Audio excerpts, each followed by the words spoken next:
मैं productivity tool के बारे में बात कर रहा हूं। Productivity tool, time basically productivity tool का सबसे बड़ा रीजन होता है। ये फिक्स है, नॉन वेरिएबल है, बस हम इसको याद आइदर प्रोडक्टिव और नॉन प्रोडक्टिव तरीके से इस्तेमाल करते हैं। सिंपली हमारे साथ यही होता है। क्लियर है? So let's start. हम शुरू करते हैं प्रोडक्टिव और unproductivity tool. So let's start. सबसे पहली चीज है, हमारे साथ टाइम के साथ सबसे बड़ी दिक्कत होती क्या है? टाइम मैनेज की तो बात बाद में आएगी, मिसमैनेज क्यों होता है? पहली चीज, हम टाइम को एक लग्जरी समझते हैं, मतलब लेजर टाइम। हम टाइम को ऐसे बोलते हैं, सर मुझे 2024 में आईएएस बनना। ओहो 2024 चल क्या रहा, 2022, ओ यार 2 साल है यार। हम दिसंबर 2022 में भी बोलेंगे अभी यार 24 में 2 साल है यार, अभी इतनी क्या जल्दी पड़ी है। हम दिसंबर पहुंच जाएंगे 2022 में, 2023 1 साल बाद एग्जाम है, फील मन में आती है 1 साल बाद एग्जाम है। अरे अभी क्या पड़ा हुआ है? आपने देखो क्या किया होगा, आपने बोर्ड एग्जाम में यही गलती की होगी, इंजीनियरिंग के एग्जाम में यही गलती की होगी, सारे एग्जाम में जब लास्ट का टाइम आता, अरे यार ये तो टाइम कब बीत गया पता ही नहीं चला, पढ़ाई हमने की नहीं। मोस्टली लोगों ने यही किया होगा। तो टाइम मिसमैनेजमेंट इसलिए होता है कि टाइम को हम एबेंडेंट क्वालिटी समझते हैं। तो जैसे रेगिस्तान में बालू की कोई कीमत नहीं होती, रेगिस्तान में बालू ही बालू है, तो बालू क्या किसी को बेचोगे, चारों तरफ बालू है यार, तो बालू की कोई कीमत नहीं। जैसे घर में मां के काम की कोई कीमत नहीं है, काम वाली आ रही है तो उसकी कीमत है, उसको भैया आप दे रहे हो, लेकिन मां के काम, अरे मां है उसका फर्ज है। तो उसी तरह से यहां पर जो है हम उसकी कीमत नहीं लगा। यहां पर भी टाइम, अरे अबेंडन पड़ा यार, अभी तो बाबू ने अंगड़ाई ली, अभी आईएएस की तैयारी शुरू की, अभी इतना जल्दी टाइम मैनेजमेंट करने की क्या जरूरत है।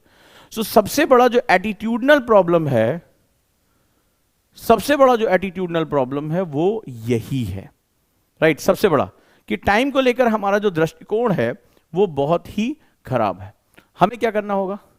हमें टाइम को एक तरह से मेजर करना सीखना होगा। फॉर एग्जाम्पल, आप 2023 का टाइम टेबल बना रहे हैं, आप कहते हैं सर मेरे पास 1 साल है, और आप देखना अक्टूबर में भी यही बोलोगे, जब नवंबर भी आएगा तब भी बोलोगे सर अभी 2023 में एग्जाम, दिमाग कहेगा अभी 1 साल है, नेक्स्ट ईयर एग्जाम है। हम लोग बोलते हैं नेक्स्ट ईयर एग्जाम है, ऐसे ही साउंड करता है, ठीक है? सबसे पहले तो तुम ये बोलना बंद करो, अगर तुम टाइम को रिस्पेक्ट करना चाहते हो। बोलो I have only 365 days, 364 days. एक चार्ट दीवार पे बना लो और जितने दिन तुम्हारा एग्जाम है उसके हिसाब से इसको डिफरेंट बांट लो, उसको इसी हिसाब से डिफरेंट बांट लो। तो मान लो और भी तुम इससे एडवांस जाना चाहते हो तो स्टार्ट डेज, 363 डेज। अब आप आज से आपने शुरू किया, नहीं रह गया भाई, 363 दिन बचे। ये तुम्हारे अंदर फियर पैदा करेगा, फियर। ये फियर बहुत जरूरी है, नहीं तो हम जो है और हमारा दिमाग, हम दोनों मूल प्रकृति में ही आलसी हैं। हम बने ही इसीलिए, हमारा पूरा शरीर और दिमाग इसी रूप में बना है।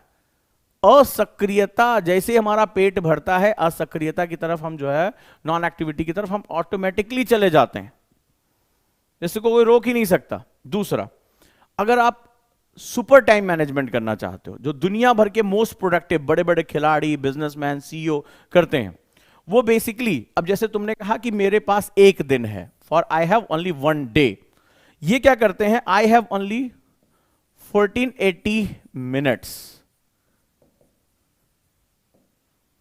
राइट? ये क्या कहते हैं कि मेरे पास 1440, राइट, 1440 मिनट है मेरे पास। एक दिन में कितने मिनट होते हैं? 1440 मिनट है। So how I utilize it? So when you have the micro time, जो होता है, हम टाइम को इस तरह से देखते हैं जनरल पीपल, कि मेरे पास एबेंडेंट टाइम जोन है। जो सक्सेसफुल पीपल होते हैं, जो टॉप करते हैं, जो तुम्हारे ही रिसोर्सेस पढ़ रहे होते हैं, वो टाइम को इस तरह से देखते हैं कि I have very limited time. तो ये एटीट्यूडनल डिफरेंस है। जो लोग अनट्रेंड होते हैं वो टाइम को इस तरह से देखते हैं, जो ट्रेंड होते हैं उनके लिए टाइम इस तरह से होता है, बस और कोई फर्क नहीं है।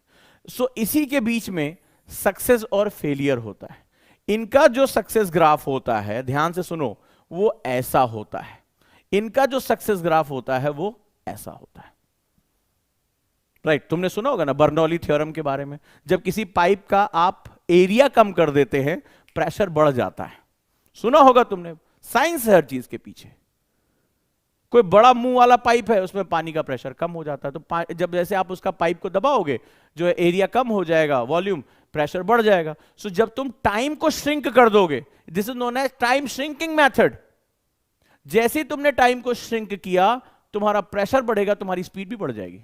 तेजी से पानी निकलता है ना, जब पाइप को दबा दे तो पानी दूर तक जाता है, पानी का प्रोजेक्टाइल बढ़ जाता है, ठीक है, वो पानी दूर तक जाता है, तो तुम्हारा भी करियर का प्रोजेक्टाइल बढ़ जाएगा। When you have the deficiency of feeling of the shrinking of the time method, इसमें क्या हुआ, टाइम को तुमने श्रिंक कर दिया कि मेरे पास इतना लग्जरी ही नहीं है यार, मेरे पास आज 1440 मिनट है, मैं कहां किसी के लिए बर्बाद करूं। कितने घंटे का पिक्चर है, 3 घंटे 180 मिनट, 1440 में से 180 मिनट निकाल दूंगा, मेरे पास बचेगा क्या, 6 घंटे तो मुझे सोना ही सोना है, मेरी बॉडी को चाहिए। तो 6 36, मैं तो जो इतने 360 मिनट तो मैं खाली सो रहा हूं, तो 1440 में मेरे पास बचा क्या। तो इस तरह से this is the scientific methodology when you have the time shrinking method. जब तुम्हें टाइम श्रिंकिंग के बारे में पता है, सो बट ऑब्वियस सी बात है कि आप इसका बेनिफिशियल इनपुट निकाल लोगे। राइट, बेनिफिशियल इनपुट निकाल लोगे। सो अपने टाइम को श्रिंक करना शुरू करो।